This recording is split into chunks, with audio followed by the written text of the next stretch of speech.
I've been unemployed for the past 60 days, 61 days, who's counting? I am.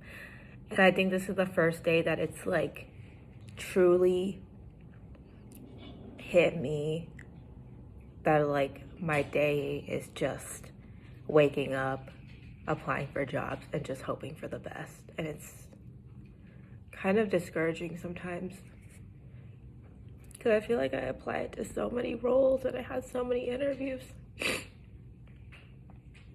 Like, no one has gotten back to me. It's just like climbing an uphill battle and there's no end to it. Finding a job right now feels like a full-time job in itself. People are waking up every day, applying nonstop, and still hearing nothing back. After all the layoffs we've seen, a lot of folks are stuck in this loop, filing for unemployment and questioning their career path, wondering why they should give a 2-week notice when companies let them go without warning. It's discouraging. Holding on to stability in corporate America has become harder than ever. In this video, people are sharing their stories on being let go and seeking employment.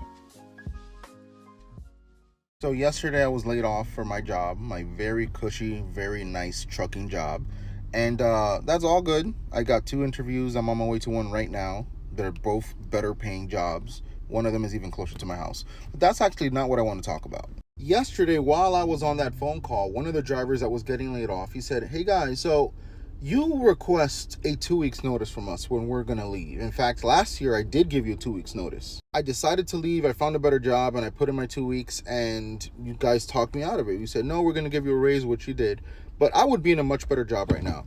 But you can't be bothered to give us a 2 weeks notice. Hey, you're about to lose your income. We have to give you, a multi-billion-dollar company, 2 weeks to find our replacement. But you can't be bothered to give us the same courtesy." The boss said, "This is not a decision leadership makes lightly." And the driver said, "That's not what I'm asking you." Then he said, "There's not much more I can tell you. I'm sorry things are the way they are." And that was that. Let this be a reminder that you can be as loyal as a dog to a company. And when they decide to let go of you for whatever reason, they're moving on. And there's nothing you can do about that. And also, we're done giving 2 weeks notices. Courtesy is a two-way street. And if I can't expect that from you, don't expect it from me. Have a great one. Well, I'm sitting here on my porch trying to get some fresh air. I found out yesterday that I was one of approximately 150 people in my organization that got let go, laid off, restructuring, that's what we were told, whatever that means. The last 24 hours have been, actually 24 plus hours, I guess. It's now 28 hours. Have been pretty tough. A lot of emotions. It's really the first time I think I've ever been laid off in my, God knows how long I've been working. It seems like forever, 30 years maybe. I don't know, long time, 30 plus years. I think this is my first actual layoff. So, not performance based. You know, I'm eligible for rehire, so I guess that's a positive. But so now I'm out in the market at 53 years old. Don't know what's going to happen. Apparently, I do have some severance. Still waiting to find out the details on that. So at least I know I'm going to be carried for a little bit before I have to start dipping into any reserves or any other additional funds. Trying to avoid all that. So I think I'm going to try to keep track of this journey. I know there are a lot of people out there that are in the same boat with me or have been in the same boat. Job market's kind of crap right now, so not looking forward to trying to find a new one. So here's post one of I don't know how many, but we'll see where it goes from here. You want to know some warning signs that your company's about to do mass layoffs? I've seen this happen over and over again the past few years. I'm going to need you to save this video and please repost it so we can get the most awareness as possible. The first thing you notice is they start cutting off all the contract workers. Anyone who is a contract worker do not get renewal on their contracts. This is almost like a quiet layoff. They're contractors. They don't even work at the company. The second thing that you start to see is a return to office, either hybrid or in the office 5 days a week. Either way, it means that anybody who is outside of the local area will be forced to quit. or make the decision to relocate their family for the job. So again, this is like quiet layoffs. And the third thing that you start to notice is managers start to micromanage more and track performance. You might also notice that more and more people are going on PIPs or performance improvement plans. I've seen it time after time that once these three things happen, companies have done pretty much all the quiet layoffs they can do, and then they start to do the real thing. They start to do mass layoffs. So if you know someone who's at a big company, share this video with them today.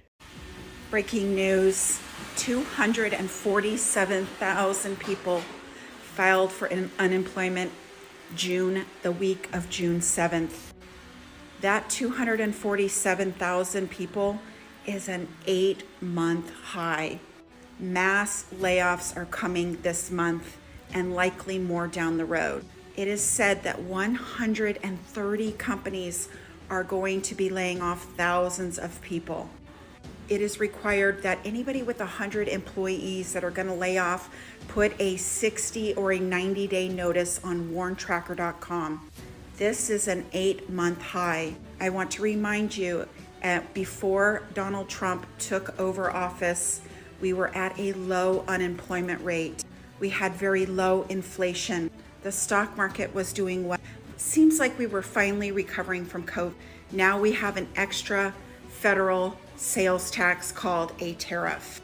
If you are still supporting Donald Trump, either morally or economically, you will be affected. As we are doing these layoffs, we have cut services and we're paying more taxes to a dictator. Rich people are getting rich. If you are not planning for a recession, please do so. Do not spend any money, save money. Make extra money if you can right now. Drop a comment and follow for all things personal finance. Guys, it is brutal out there. Do not quit your day jobs in June. I don't care what's going on, how rough it is, how stressful that job is for you. Unless you have something lined up, do not bounce. Right here, I'm going to post them on the screen. Here are a list of companies, major companies that have announced for June that they intend on doing layoffs. It is not going to get any better anytime soon. I understand you may hate your job, but unless it is a mentally damaging position where it is so toxic that you are just going to harm yourself or it's going to degrade your quality of life, stay in your job. The phrase "do not quit your day job" has taken on a completely new meaning in this job market. Do you want to know what sucks? I'll tell you what sucks. Trying to hold a stable job in corporate America. And here's why.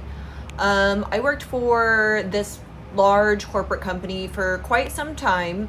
Held a really good job in sales. I had really good clients. I made great commission.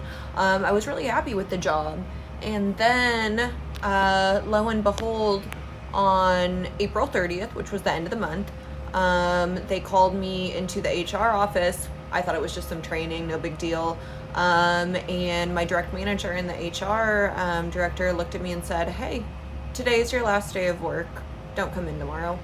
And I was just floored because this wasn't like for performance or anything. They basically just told me that the company was going broke and they needed to eliminate some of the positions, and I was one of them. And so I kind of asked, I was like, I have outstanding contracts. I have clients that I'm working with. What do you want me to do here? And they said, well, it'd be nice if you tied up loose ends, but today's the last day that you're getting paid. So my benefits were cut off immediately because it was the end of the month. I went from great pay to no pay. Apparently my commissions are in question. I don't know if I'm going to be getting those. And they offered me no severance. So yeah, corporate America's great. But at least I woke up this morning, didn't have to go to work, and I'm in the Keys. So stay tuned. I just got laid off. I was laid off from my outpatient job, and I was working in a NICU follow-up clinic. I have never experienced something like this before. So I'm doing what any sane person would do, which is I'm eating French fries, waiting to go into Hobby Lobby. I will say I'm very thankful that I work per diem. I do have a second job that I'll just pick up a little bit more at. I don't have benefits through this job, so I'm not taking a hit as much as a lot of the other nurses are, but whoa. I have a lot of feelings about this. I think the biggest one I'm feeling though is disappointment and I'm a little bit angry. This is the first time where I have seen with my own eyes that we treat healthcare like a business. It sucks because at the end of the day, the people who are suffering this layoff the most isn't me, it's not the nurses, although yes, we are suffering, it's the kids. And that's what I'm having such a hard time understanding is, why are we doing this when we know the detrimental impact it's going to have on the patients who are the children? If you get laid off, you need to do this in the first 48 hours. This is going to minimize the time it takes you to get back on your feet. Step 1, once you find out, just take the rest of the day to process it. Cry, eat some ice cream, vent to a trusted loved one. You are not going to make any productive moves until you process this. Step 2, the next day. Consider posting a message like this on your LinkedIn profile. This is going to alert everyone that you're available, and I genuinely know people who have gotten a job offer within 24 hours of getting laid off because they did something like this. Step 3, to avoid any gaps in your resume and continue building your skills, reach out to any friend of yours that runs a business. Send a message like this to start offering your support.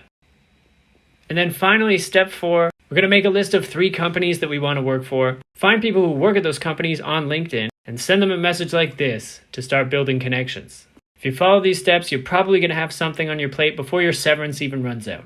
Like and follow for more job search tips. Okay. Since I've been laid off from the Internal Revenue Service, well, it has been a total of 4 whole days. So this is all new to me because I've always had a job since I started working at age 16. So I always had income coming in. And I'm older now. I'm 24 and I have an apartment. I have bills, I have a daughter, so I have great responsibilities. So when I got laid off from my job, that I immediately thought I have to get a new job. I didn't immediately think about unemployment because I knew unemployment could not pay my bills. So when I first got home from being laid off, I immediately updated my resume. And I just started putting in applications. So far, I think I may have put in over 30 applications. So hopefully, I get a call back either this week or next week regarding an interview. I have faith that I'll find a new job that'll support me and my daughter so we can live the lifestyle that we were living before I was laid off from the Internal Revenue Service. I have applied for food stamps. Hopefully I get a call back from the food stamp office to schedule an interview and give them any documentation that they may need. I did apply for unemployment, so I'm waiting to get a call back from them also. And me and my daughter, we have 30 days on the federal health benefits program, so I need to go ahead and I need to set my daughter up on state Medicaid or state All Kids, whichever one she fits the criteria for. And I've already started budgeting. I wrote down all my bills. I'm not spending any extra money. My goal is to find a new job so I will not have to touch any of my money in my savings, but if need be, I will, because that's what the savings is for times like this. And I'm grateful that I do have a savings, and it's just self-discipline because I know I do want to be able to stay in my apartment, keep my car. I don't want my bills to get behind. So I have been checking my emails, putting in applications anywhere where I may fit the criteria.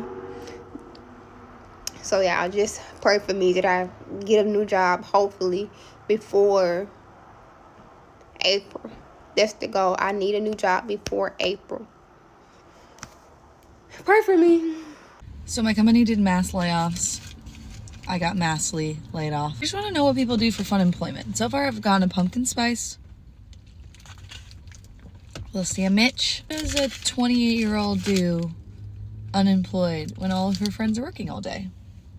My work didn't want to think about that before laying me off. I'm bored. You want to know what's more fucked up? When I had a job, everything was going on. Everybody was free. Everybody was able to hang out. Now everyone's grinding. talking about, oh, it's last quarter, I gotta grind. Now we gotta grind. Okay. Well, I'm bored, so grind a little less. So we just did layoffs this week.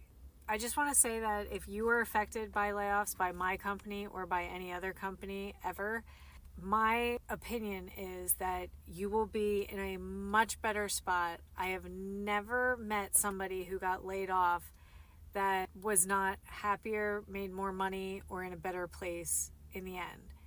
Let me know in the comments if you thought that you had hit rock bottom, but then it took a turn and it was really the best thing that ever happened for you. Let's help make these people feel a little better. The days of stable income are over. I just got off the phone with an executive and they said that they're getting ready for another round of layoffs in June. They're already being told to prepare that list. So I want you to know that the days of income stability are over. And it's really up to us as individuals to create as many passive income streams as we can. This is why I've chosen to be a consultant, to be a fractional CMO, to work for myself. I've challenged myself to not only make the big bucks in self-employment, but also create the lifestyle that I want, the freedom that I want. So I don't have to be in meetings all day, don't have to be subjected to layoffs every year. And look, I'm someone who's been laid off twice in the last 2 years, which is what has forced me into really looking at entrepreneurship hard. I'm not saying that entrepreneurship is for everyone and that it's going to solve all of your problems, but for the ones that know what I'm talking about, give yourself a chance. You've given these corporations a chance. You've given your energy to these corporations. If you can do this, and I know you can, try to start a side hustle. You can still be working that corporate job. But just know, seeing layoffs and seeing the environment we're in, this is only going to get worse. This is only going to get faster, and they're only going to get more bold with layoffs. And in our world, money is energy. So if you don't have money, you probably don't have a ton of energy to give to the things you love. And that's just the stark reality. If you want to get started with trying to understand your budget, your finances, what the first step is you should make, I'm offering my budgeting guide for free along with the video walkthrough. And I'm always here as a resource. You can also listen to my Unstuck podcast where I go through all of this. And it's going to be a big focal point of my newsletter now. How can we create stable income for ourselves so that we don't have to worry about layoffs? So we don't have to worry about if the lights are going to turn off. So we don't have to worry about if we're going to have enough money for retirement. So my husband was laid off from work this week. He was unfortunately part of a mass layoff with his company. Lots of people just laid off, had nothing to do with his performance or anything. They just made cuts economically. And it's been really, really rough. We're a family of 4. We have a 2-year-old, a 4-month-old. My husband was the breadwinner, and this is obviously just really, really devastating to our family. But what I share about online is budgeting, personal finance related, and you never think it's going to happen to you until it happens to you. I'm grateful that we have an emergency fund, we have a budget, we're debt-free. But this is obviously a huge impact to our income, and I don't know how long this season is going to be for, and it makes me really nervous as we have a whole family to support. So I just wanted to share this news with you guys, and I'm sure I'll be sharing more as time goes on of how we're handling all of this, but we're already making some changes for our budget of how this will impact us for coming months or however long this will be. And I also just wanted to thank you for your support, especially during this time. It means the world to me, so thanks so much for being here.